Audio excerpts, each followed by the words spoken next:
This, well, this is specifically related to the talk. This shirt is my book shirt. Yeah. Yeah, sure. I don't think so. It might be Polyester. polyester. Okay. Yeah. Okay, I'm gonna get started right at 9, y'all. And I need to that. Okay, I'll just do that. All right. Oh, there's handouts. Could you pass those around? So, oh, and then I'm gonna upload the handout in the chat. I'll do that every couple of minutes for the first.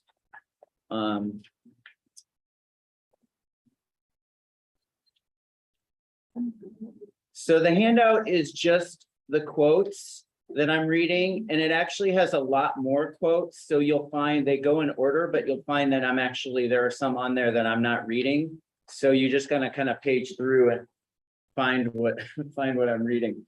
In a sense, it's a bonus. You have bonus quotes. Okay. Here we go. Can you all hear me on Zoom? Everybody hear me? Yes. Yeah, great. All right. This is called The Visitors on Creative Reading instead of creative writing. Brandon, I will thank Brandon for that phrase in a conversation that we're having. This is the first part of 2 lectures. Part 1 is called Verso, and this section is for Jenny Booley and Sharita Town, my colleague here at PNCA. 2 epigraphs that are on the handout. First by Amina Kane. And that is the best reason to return to it, that it brings me closer to something I haven't otherwise been able to get to, or that can't get to me. I want to go further into my writing, into my thinking. And do I? This is a line from the subsequent scene between the husband and Sharyu, and he says to her, loneliness isn't something to get used to, Sharyu. Today, I have with me Plans for Sentences by Renee Gladman, 2 copies, one a gift for Sharita. Of Cities and Women, Letters to Fawaz by Atel Adnan. Borealis by Isha Sabatini Sloan. Aqua Viva by Clarice Lyspector, translator Stefan Tobler. Here is how I organize my books within the many cases at my apartment. Some writers like to be around other writers. Some books want to be close to other books. The 5 most sought after writers on my shelves, and I actually brought the pile, because they wanted to be together today during this talk. The 5 most sought after writers on my shelves by other writers are Clarice Lyspector, Toni Morrison, Atel Adnan, Anne Frank, and Cecilia Vicuña. Ariana Rain's books and Dorothy Lasky's books perch on the right and left sides, respectively, of English translations of Clarice Lyspector's books. Raven Leilani's extraordinary first novel, Luster, nestles between Clarice's collected stories, translation Katrina Dotson, and Clarice's Near to the Wild Heart, translation Alison Entrekin, creating a conversation within Beyond Me about young women whose lives split open. Lyspector used a word that translates into shock in ways that overtake them, creating a second conversation between stunning early career narrative works and writers' first novels, creating a third conversation about how prose can be both compressed and expansive. Imagine a long distance phone call made from 2 tiny telephone booths in different continents between lovers hungering for each other, how this combination of pressing in and stretching out creates a pressurized environment, like a piece of fruit, say a fig or a plum at its ripest point, fecundity. That's a good assignment, by the way. Read only first books for a straight year. But also keep in mind, when we say first books, what we mean is first published books, as most writers have one, if not two, if not three manuscripts completed, rejected, shelved, or completed and never submitted, because sometimes you're just over it. Or sometimes a writer's first written book is their second or third published book. Or sometimes a writer's first book is their second book, and I'm not totally sure I can explain what I mean there.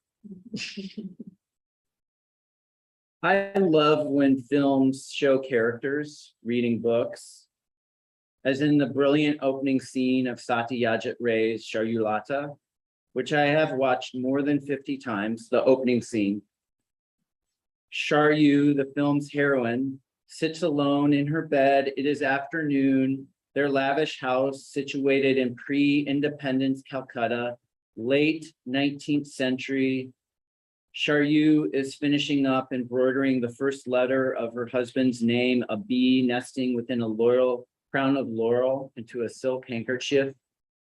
The clock's bells chime at 4 p.m. and Charyu walks into the hallway and asks their servant to take tea to her husband's office. Her bird, kept in a cage and outside the shot's frame, squawks, and she shushes it. Back in her bedroom, she removes the handkerchief from the embroidery loop and tosses it forward, lying on her bed, which draws her eye inevitably to the book on the counterpane. Her interest perks. She sits up, picks up the book, flips through it, first with interest, then with ambivalence. This is not the book she wants. This is the book she wanted before, and now she needs another book. Holding the book to her stomach as if to protect it or feel its boards pressing into her body, she passes through 2 hallways into their library to a bookcase with glass-covered doors. She places the book on the top shelf and then searches within the same section for the book she wants. She sings what sounds to me like a lullaby. So, remember, she's singing the words bang kim, bang kim. Charyu has no child. Her books are her children, and she sings to them, or she sings for no one but to herself. She finds the title she's looking for, takes it off her shelf. Kapala Kundala. I look up this novel. It's written by the Indian novelist Bankim Chandra Chattopadhyay. Bankim. She's singing to the writer. Try this. The next time you are at your bookcase and sorting through books by a writer whose work you love, sing their name. Sing their name with all the love in your heart. Charyu does not open the book to page 1. She's flipping through the pages, which is to say she's not beginning a book, she's rereading, looking for a passage she has read before. She doesn't recall the page number, but she knows it's at the top of the left side of the page, the verso. She's turning the pages to find it, and there it is. This is the passage, and now she wants to reread this passage and everything around this passage. This is the book she needs to read, and she needs it right now. She's walking back to her bedroom and reading the passage at once. I do this. I walk and read at the same time. In my apartment, on the street, in hallways at school. I have read while riding my bike and jogging, but not jogging backwards, which takes more concentration. And when I was 23, delivering pizzas in Milwaukee, Wisconsin for Angelo's Pizzeria, I attempted to read while driving my car. Charyu's reading while walking, much safer towards the window. She's following a sound she hears. Closing the book and holding it to her chest now, she opens the window shade to watch outside. She's following a percussive sound, her ear still leading the way. her ears guiding her other sensory receptors. She sees a man standing outside her house playing a small percussive instrument. This sound and the origins of this sound occupy her immediate interest. They form her presence of being. She returns to the bedroom, tosses the book on her bed as if to say, "It is you I will spend the late afternoon with," and she grabs her opera glasses to see up close.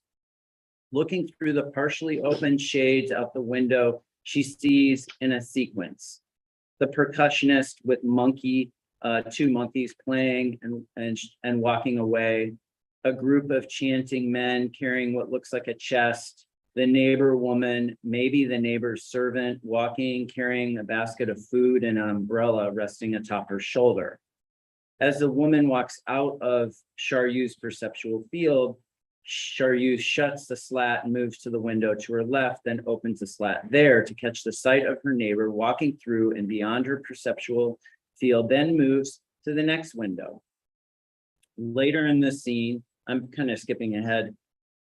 Later in the scene, now 7 minutes into what is called a silent scene. That is a scene in which there's just one character. Charyu stands in the hallway as her husband, also walking and reading, but reading not out of delight, but out of the need to support a political argument, scoots by her, not even noticing that she's standing there staring at him. She lets him walk past without saying a word. Her face is not irritated, it is relieved and certain, the kind of certainty one experiences as you feel yourself listening to yourself and hearing yourself at once. Still carrying the opera glasses, she lifts them to her eyes and looks through them at her husband, disappearing down the stairs. End scene. It took me a few watchings to understand that Satyajit Ray made here a portrait of a writer. She reads, treats books and their writers as if they are her lovers and true best friends. She sings a song to them. She witnesses. She's gathering stories. She does what every writer knows how to do. She sits with herself. She does not need her husband to feel fulfilled. Her books fulfill her. How she's arranged her life fulfills her. The film script is based on the novel Nastaranir by Tagore. Tagore's first name is Rabindranath, and I think I'm mispronouncing that. Tagore. I find the English translation entitled The Broken Nest on my shelf, next to Mina Alexander's masterful fault lines. And standing near my window, I open the book towards the beginning and read aloud a passage from a verso page. Charyulata had a natural affinity for reading and writing, and due to her literary leanings, her days seemed light to her. In a number of different ways, she had arranged for her own studies in the house. I'm sorry, I don't think that passage might not be in the handout. I texted Rory Sparks, one of PNCA's book art artists and faculty, to remind me what the left side page is called. She said verso is left and recto is right. Rory said that gets reversed for languages that read right to left. So I looked up Bengali's orientation and discovered that it was left to right, when Rory reminded me that Chinese and Japanese read vertically from top to bottom and right to left, reminding me that turning a page is a singular multiple action. And then Rory said this: the reverse side always has a reverse side. Just a week previously, Rory had shown me photos on her phone from her tour of W.S. Merwin's house in Hawaii. The land on which it sits has been conserved and thus protected against development, in the house, along with his famous garden, which he writes about in his final book, Garden Time, is turning into a residency space for poets. Rory was excited to show me photos of Merwin's garden because Rory, another friend of ours and book arts artist and faculty, Rory Abra and I are in a book club. We call ourselves the Jarmanians, in which we read and discuss only one book, Derek Jarman's Modern Nature, a diary kept from 1989 to 90, about his garden situated between a nuclear power reactor and the bleak and temperate coast of Dungeness in England. It's also why he's terminally ill with AIDS. This book, as does the book club, requires its own talk. Sure, the garden photos of Merwin's garden were beautiful, but the photos I was most interested in were the photos, surprise, surprise, of Merwin's library. When Rory used the phrase walls of books in multiple rooms, I practically ripped Rory's phone out of her hands so I could zoom in to see if I could make out any titles. I saw, among many, many others, Tacoma poet Laura Jensen's Bad Boats. And later that evening, I immediately found my copy of Bad Boats, gifted to me by my friend and poet Missy Ward. Did she mail this to me? And also Merwin's prose pieces collected in The Miner's Pale Children. I put them together on my coffee table, Bad Boats atop of The Miner's Pale Children. Here's what Jenny Booley, just a matter of time before Jenny's language revealed itself, as it's been there all along, says about compression and expansion. This from her essay, Too Many Spirits Who Beg to Be Let In, anthologized in Seneca Review's Lyric Essay Anthology. We might as well call it the Lyric Essay, edited by John DeGatta. Some things happen from the inside out. This is on the handout. Existence, for instance, or forming into a little body, then being born, or the intense compression of matter before the Big Bang, then the expansion of the universe, or the intense compression of thought before the expansion of the essay. Some things happen from the inside out. Love, for instance, or the holding in of something for a very long time before letting it live outside of you. Writing, for instance. Jenny, as usual, links human behavior to something so far beyond human beings, like, for example, the creation of the universe. She also posits an order here, that intense compression is followed by expansion. What I'm interested in exploring, I think, is how the motion from one to the other can make you feel both happening at once, which is like saying taste includes aftertaste.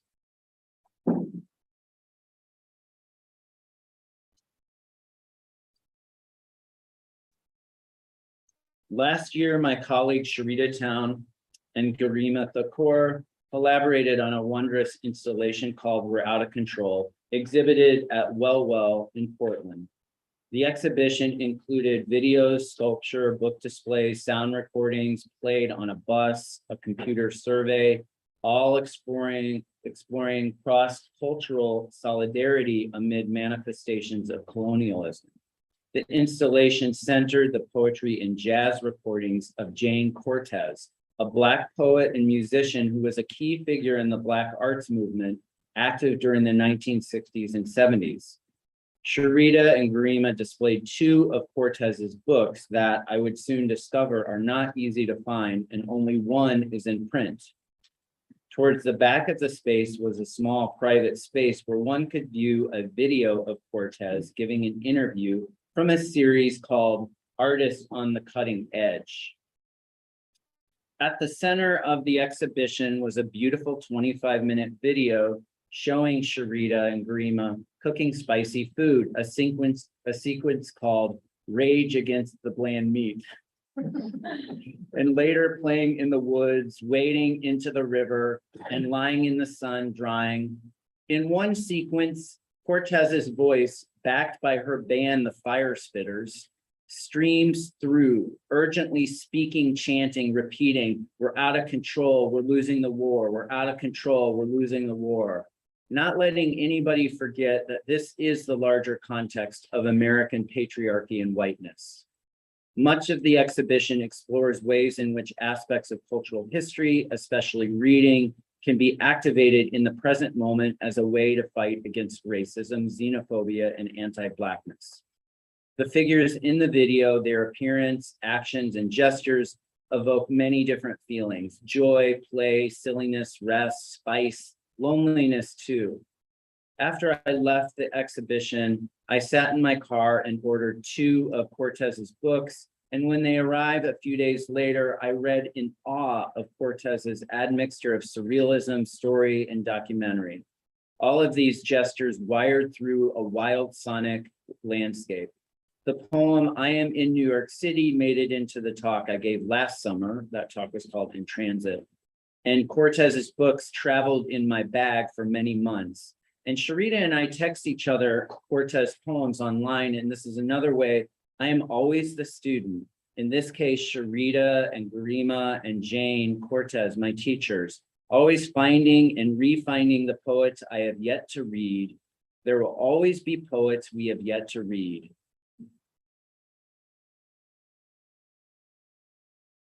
Skip that section, okay. Some nights I walk through my apartment where I have bookcases in every room, save for the kitchen and bathroom and my son's room.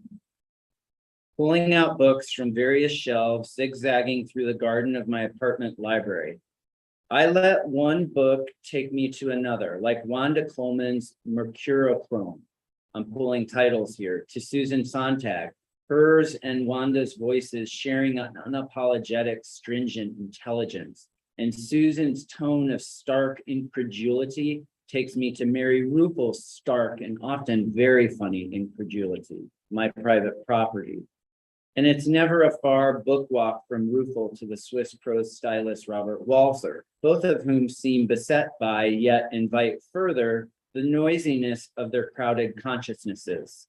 And also a need of quiet, below the din, as Mary Ruppel says, taking me straight to the prose in Attell Adnan's The Sea and the Fog. I pull these, by the way, the second section of that book, she dedicated to Brandon, just to tie it into this program. I pull these books and place them on my red table and read a few pages of each very slowly, and I mean slowly, from each book. This might take a couple of hours, and now I vaguely recall Toni Morrison saying how rare it is for people to read for longer periods of time, like say 3 hours. 3 hours straight or 5 hours straight. People used to read this way and sing this way and tell one another stories this way, before the radio, before the TV, before the TikTok. And now I remember watching a documentary via VHS cassette about William Stafford, the poet, that shows him reading lying down. And I always read lying down, unless I'm at a cafe. But if a cafe offered seating that could accommodate me, my lying down, I would read lying down at the cafe. Many years after Stafford died, many years after Stafford read lying down in his family room in front of a camera, which I think is funny, many years after he died, I stood in that exact family room talking to the poet's widow, Dorothy Stafford. And what an honor that was to be around Dorothy, but also I couldn't stop myself from stealing glances at that couch. And I fantasized reading lying down on that couch. And sometimes when I attend some kind of crowded event or a dinner party, I guess I'm talking about pre-COVID times, I fantasize about being back at my apartment reading lying down. People ask me how many books I'm reading at once, and I say all of them.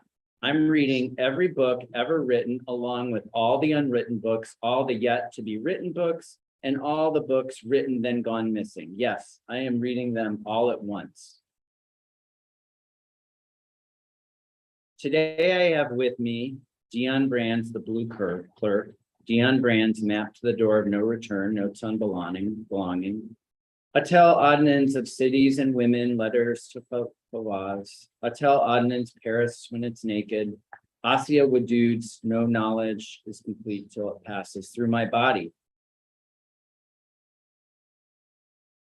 I usually have 1 or 2 core books going at once. These are books that I read at various times throughout the day and during longer durations as my teaching work tapers off, very rare. And then I might have 3 or 4 books, other books I'm reading in a more fragmented way. They might be books I have read, and they might be books I have not read, but they all want to be close to the core 2, or the core 2 are calling them through my body. There is one book from one writer that I'm always rereading, which is to say, even when I'm not actually reading them, I am reading them. They are telegraphing to me, and I'm dreaming of their words. This one book is always on my person, even if I know not a single moment of reading time will open up. And right now, there are 2 such books. Hotels of Cities and Women, Letters to Fawaz, and Dion Brand's The Blue Clerk. And it was just a matter of time before Dion Brand's The Blue Clerk found its way into this talk. Brandon Shimoda and Asia Wadood improvised a stunning conversation in January of 2021 in this program about Brand's The Blue Clerk. And a year later, January of 2022, Allison spoke about her work and process called The Red Curator, a work that Allison mentioned was influenced by Brand's The Blue Clerk. And since then, I have been reading other works by Brand, Theory, Map to the Door of No Return, among other, and I'm in eager anticipation of Nomenclature, New and Collected Poems. That book's coming out this fall. But the book I carry with me every day is her most recent one, The Blue Clerk. My son has become used to them, which is to say, I don't think he sees them anymore. They are on shelves and in piles atop nearly every flat surface that is not the ground. When he was in middle school, he would poke fun at me by announcing he was going to use one of my books as a coaster for his drink, or a table mat for his dinner plate. Knowing the idea of him even touching them would immediately make me nervous. Now my son is 17, and he doesn't mess around in that way. They have disappeared. They have become a backdrop, unusable furniture to a stage set for a play that for him is almost over. He has very few books on his shelves, and as far as I can tell, he reads one book at a time, reads what he's assigned to read. And even though I know he is a very solid literature student, he is, and a talented writer of journalism, he writes for the school newspaper, he's headed elsewhere towards politics, marketing, something that makes money. Yeah, he says this actually. That doesn't cost so much money. And soon, in 15 months, he will move away to go to college, where he will get to make decisions about what to put in the new home spaces he gets to inhabit. Phone call. The Blue Clerk is beautifully difficult to describe. This ineffable condition arises from Brand's impulse to make a book that does so many things. It's a conceptual conversation between the author and the Blue Clerk, who collects, archives, opines on all of the author's unwritten, unsaid, and removed language. It is a book of short lyric essays about the process of writing, childhood, jazz, the Black nation, racism, the legacy of slavery, the violent European thievery, appropriation of African art, a meditation on color and colors and color names, which is to say, it's a meditation on time, or quote unquote Black time, as Gabrielle Civil defines it in her book Deja Vu. It is also about grief, and this list is not even close to complete. The book is organized into short prose sections she calls versos, which is to say it's a collection of only left side pages. The omission of rectos, gathered, collective, and archived by the Blue Clerk, offers the book a feeling of expansive bodily presence and a feeling of the absence of that presence nearly at once, which contributes to this reader's feeling that compressed, expansive quality. Should I call it accordion or slinky, compansion, expression, which is perhaps a human condition, a dance our bodies must do, a biological imperative.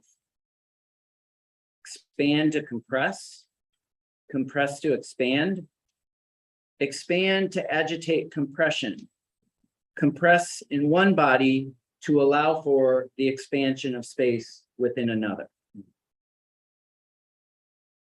Other methods Brand uses contribute to syntax, careful modulation of sensory details, the texture of dynamic symphonic human thinking, that is the feel of consciousness materializing through the page's blank space, the tonal variety, say from shardy, broken off prose to elliptical, to critical, to dreamy. No wonder the blue clerk feels so exhausted by the author's ever-changing motion. An image and metaphor, how a succinctly described image can open up to multiple layerings of meaning within the body of the reader. There is a section I have read again and again, and I reread it at least once a week, and I have started teaching it, although sometimes I fear teaching writing I so deeply love, as I want to protect it from criticism, ambivalence, all the various forms of non-reception that happen with art and everything eventually. Here is the entire passage. So I'm going to read this passage. This is kind of long, and I've marked it on the handout. And what I'm marking here is that basically she begins a thought and refuses to finish the thought. So I mark where we see those refusals, and then I mark eventually where she finally finishes the thought. So I wanted to let you know those sort of bolded markings are mine. And they're what I'm going to be talking about. So this is a pretty long passage. Verse 04. To verse, to turn, to bend, to plow, a furrow, a row, to turn around, toward, to traverse. When I was 9, coming home one day from school, I stood at the top of my street and looking down its gentle incline toward my house, obscured by a small bend, taking in the dipping line of the 2-bedroom scheme of houses called Mon Repos, my rest. But there I've strayed too far from my immediate attention. When I was 9, coming home from school one day, I stood at the top of my street and knew and felt and sensed, looking down the gentle incline with the small houses and their hibiscus fences, their rosebush fences, their ixora fences, their yellow and pink and blue paint washes, the shoemaker on the left upper street, the dressmaker on the lower left, the way to the bottom, the park, the deep culvert where a boy on a bike pushed me, and one of my aunts took a stick to his mother's door. Again, when I was 9, coming home one day in my brown overall uniform with a white blouse, I stood on the top of my street, coming to know in that instant when the sun was in its 4 o'clock phase, and looking down, I could see open windows and doors and front doors, curtains flying out. I was 9 and I stood at the top of the street for no reason except to make the descent of the gentle incline toward my house, where I lived with everyone and everything in the world. My sisters and my cousins were with me. We had our book bags and our 4 o'clock hunger with us, and our grandmother and everything we loved in the world were waiting in the yellow washed house. There was a hibiscus hedge and a buttercup bush and zinnias waiting, and for several moments, all this seemed to drift toward the past.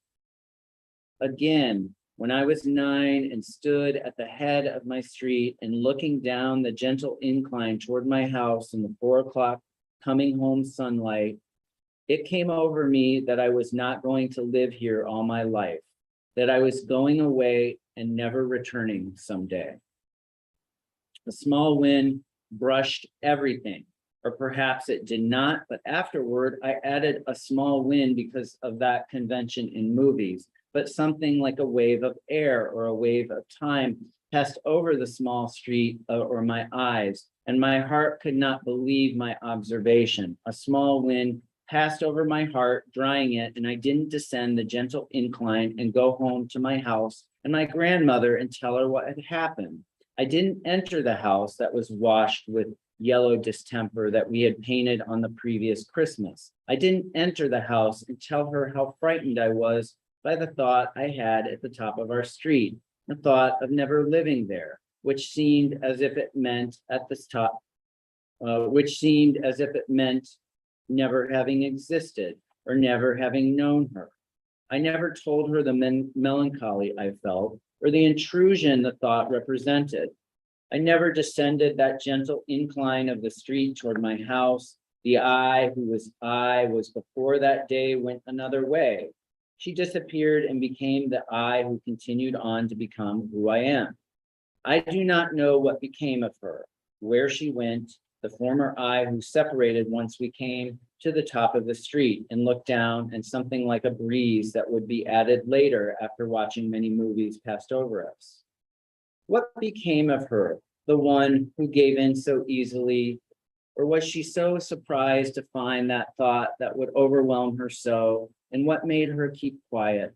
When I was 9 and coming home one day, my street changed just as I stood at the top of it, and I knew I would never live there again or all my life. The thought altered the afternoon and my life, and after that, I was in a hurry to leave. There was another consciousness waiting for a little girl to grow up and think future thoughts, waiting for some years to pass and some obligatory life to be lived until I would arrive here. When I was 9, I left myself and entered myself. It was at the top of the street. The street was called McGilvery Street. The number was 21. There were zinnias in the front yard and a buttercup bush with milky, sticky pistils we used to stick on our faces.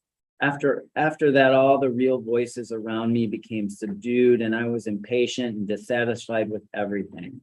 I was hurrying to live my life, and I stood outside my life. I never arrived at my life. My life became always standing outside of my life and looking down its incline and seeing the houses as if in a daze. It was a breeze, not a wind, a kind of slowing of the air, not a breeze, a suspension of the air when I was 9, standing at the top of McGilvery Street, about to say something, I don't know what, and turning, about to run down. No, my grandmother said never to run pell-mell down the street toward the house as ill-behaved people would. So I was about to say something, to collect my cousins and sisters into an orderly file and to walk down to our hibiscus fenced house with the yellow outer walls and my whole life inside. A small bit of air took me away.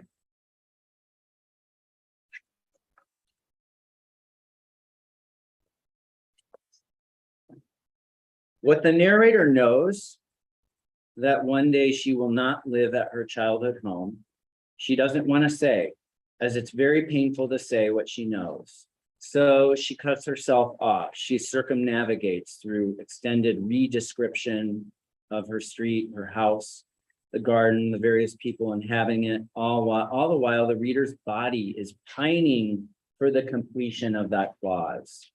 That I was not going to live here all my life, that I was going away and never returning someday, end quote. And the narrator sidesteps it and then begins again, and the language repeats with variation like a jazz song, still in refusal, because to refuse completion is to tell time to fuck right off, to put off endings, to refuse endings, to slow time way down. This leaving home knowledge is a rupture. And the longer she waits to name it, the more time she can spend in the illusion of the wholeness of the world, the wholeness conveyed by the specificity of the prose, the wind, the colors of the houses, the flowers, the folks within and surrounding these houses.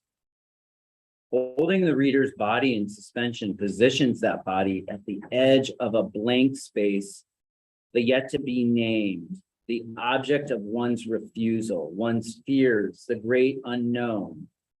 Any time spent near that cool sheet of lake of blank space is both an experience of compression, the lessness of terra, and one of expansion too, the lake's surface, the blank surface, the portal to the unfathomable, but felt, always felt.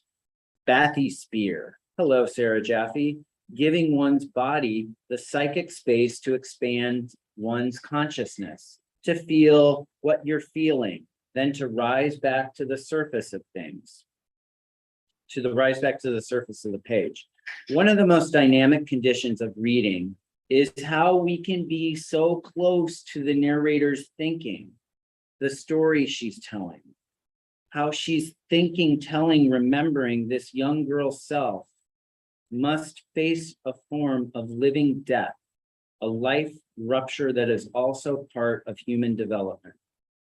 At what seems like the same instance, but is the next instance, our own memories nest within the narrators. My walk up to the hill to an empty house, my middle brother just having left for college, and understanding that when I arrived at that house, it would be very quiet.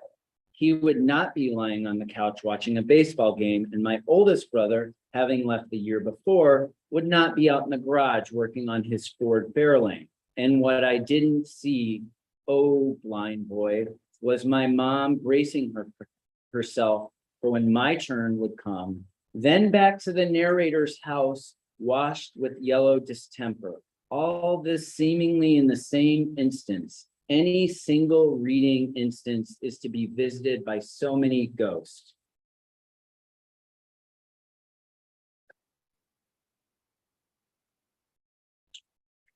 Okay. You are in a room alone. This person is talking to you. They are sharing not only their thoughts, but their thinking and its texture, its various shapes and edges, all the contradictory selves emerging like unfolding a note written just for you. They are sharing their inner lives, their private lives, so much so that I, the listener, feel visible. I feel our shared experiences, our shared attention, consciousness, singular and alone, collective and connected all at once. I'm alone, but not lonely, or I feel lonely and I feel myself in response, connecting to this voice, speaking to me the truth, literature beginning where illusions end. And to quote Emily Kendall Fry, even the most difficult of truths is love. Allison on Gabrielle Civil's book, Swallow the Fish, quote, I just was falling in love with it, almost as a spiritual text. This book has found me when I needed it to find me, and it's communing with me. It's communicating with me. End quote.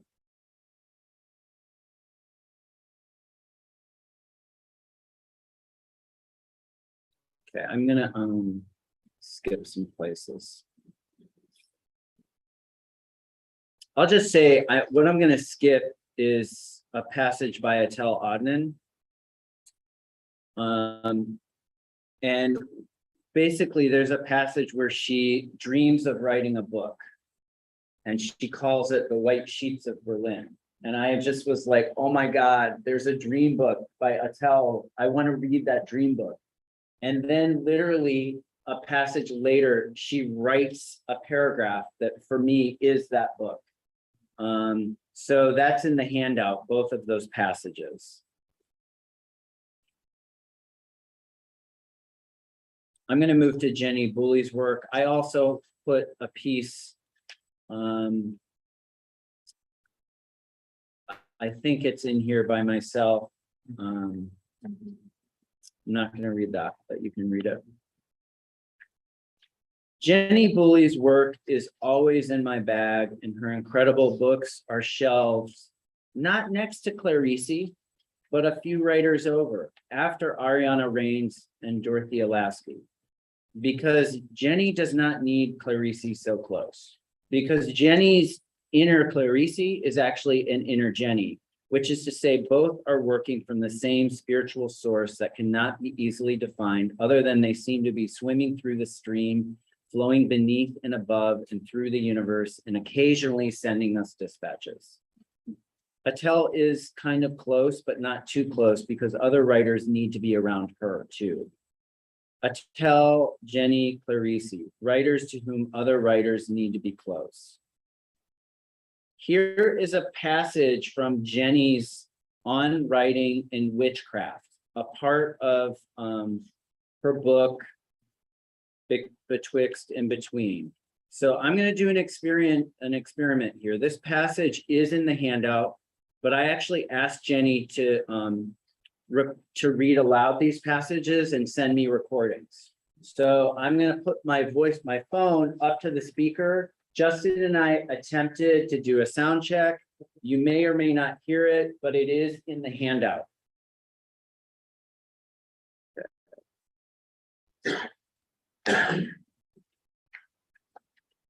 Some things happen from the inside out. Existence, Oh, for instance. sorry, wrong one. That was the first. Okay. So how do I craft? How do I write? It depends on what I am writing. My projects are usually long and considered book length, which usually means, at least in the poetry world, more than 48 pages. Lewis Carroll said that he believed in periods of intense work followed by periods of perfect idleness. I hate to admit that I also operate in this way. I may work on a project for 3 months and then do nothing for another 3 months. I wait for the moment. I wait for the conditions to be right. I have to be allowed to be quiet, to mentally hibernate, to clear the clutter in my mind. The more I interact with other people, the more rusty and encumbered I become. In Levels of Reality in Literature, Italo Calvino writes, quote, "The preliminary condition of any work of literature is that the person who is writing has to invent that first character who is the author of the work," end quote. I find myself spending many months inventing this I. It is a bit like witchcraft, staging a certain sacredness before the sacredness can start.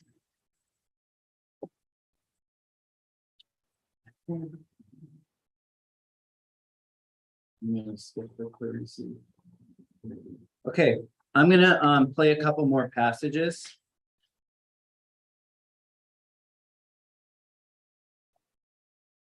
So again, these are on the handout. I know I'm supposed to be talking about the craft of writing in this essay and not the craft of witches. But I want to do what I'm doing now. And I suppose that this is really what I'm trying to say about writing. It isn't about what you are supposed to do, but rather what you want to do. And that is why I have such a hard time with those writing manuals.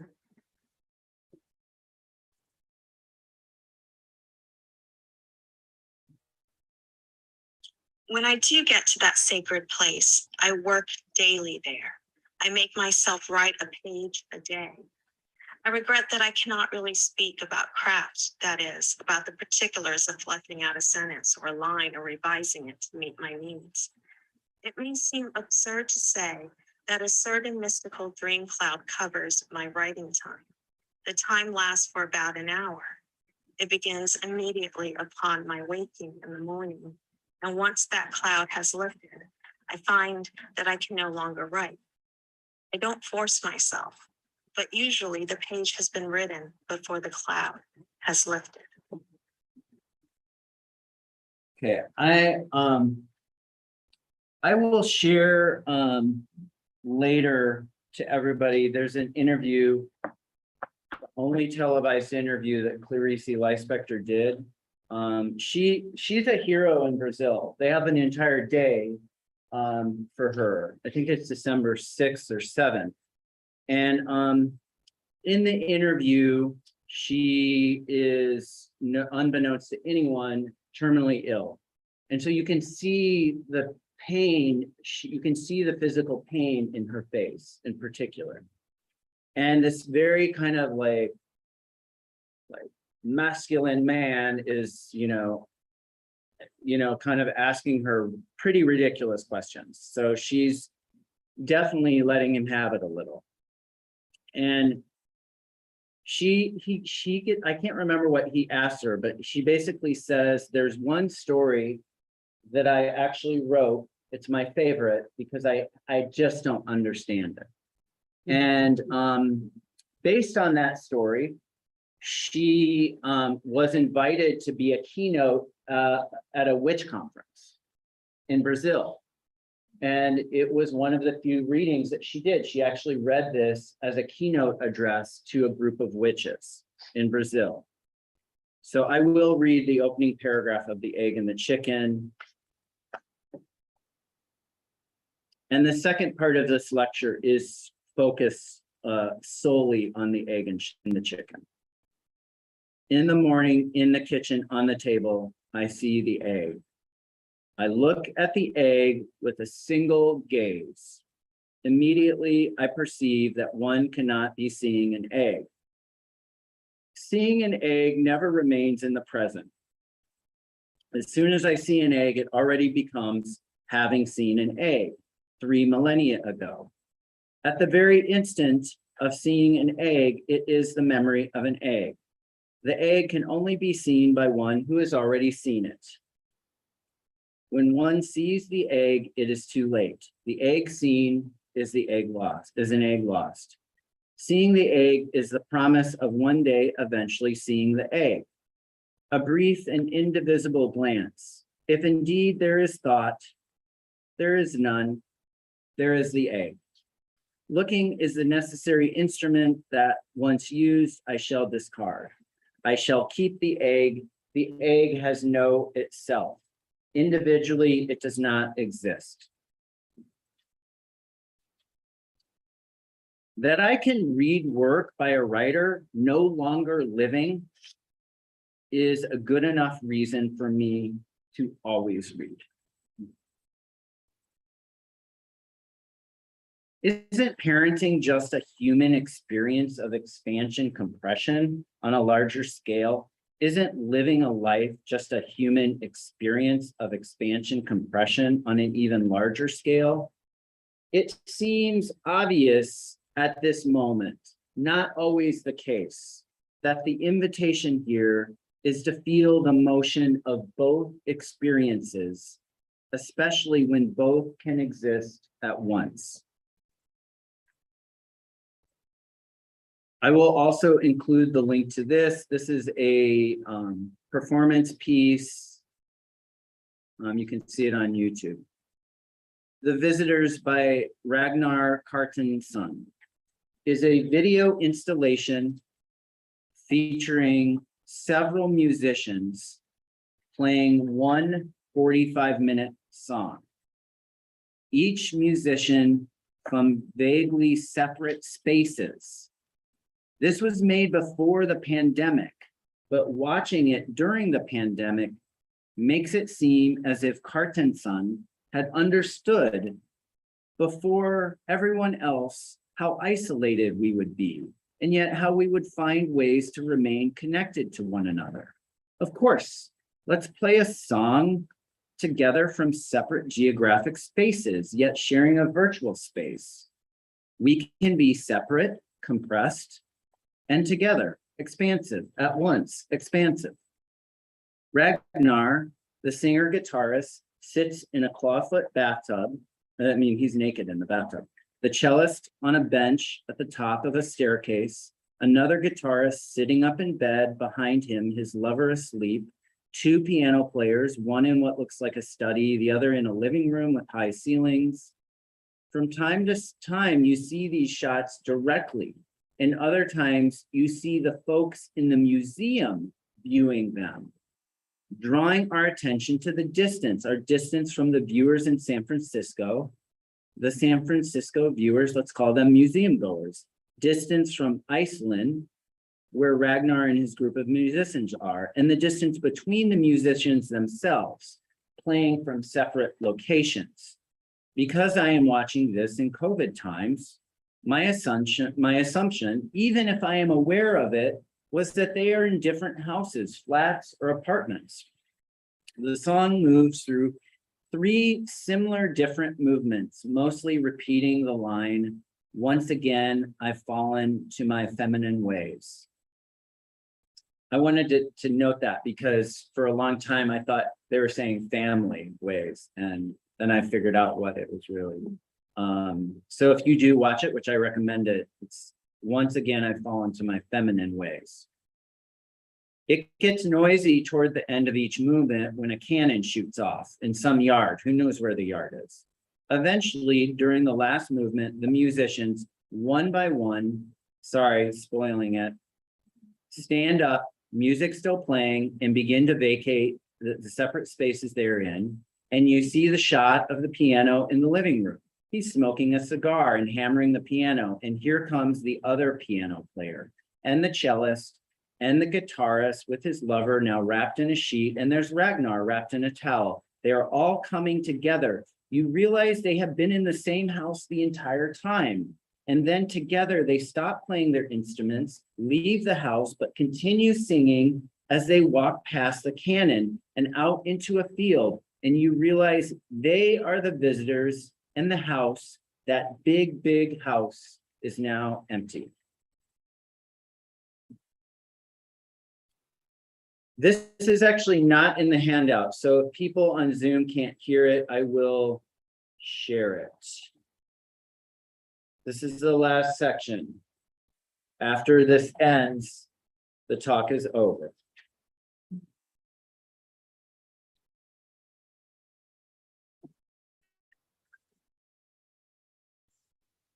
For a long time, this section has just read coming back after Oscar leaving. I've put off writing it, perhaps because I've written it so many times already. I don't know what to say. Amy and I will either drive him to school or fly with him to a city too far to drive to, which means we will either drive or fly back. And if we fly back, we will fly back together, not talking too much, crying definitely. This is what I imagine. It will be just us, and at the airport, we will get a lift to Amy's house, where my car is. And then we will hug and cry together, and I will drive off and return to my empty apartment. My son's childhood, my experience of parenting a boy child into a man will be complete, and all of you will be here with me, the visitors, your beautiful stream of voices, your words to whom I will turn, and what I envision to be the loneliest of lonely moments. It will be an emotional experience I will sit with and feel with every ounce of my being. And I will thank whoever the powers to be are for letting me be so fucking alive for all of this.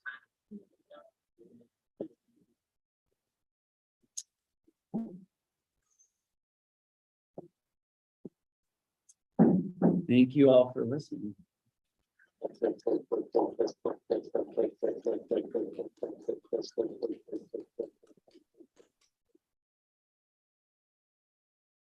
9:58, so we have an hour break.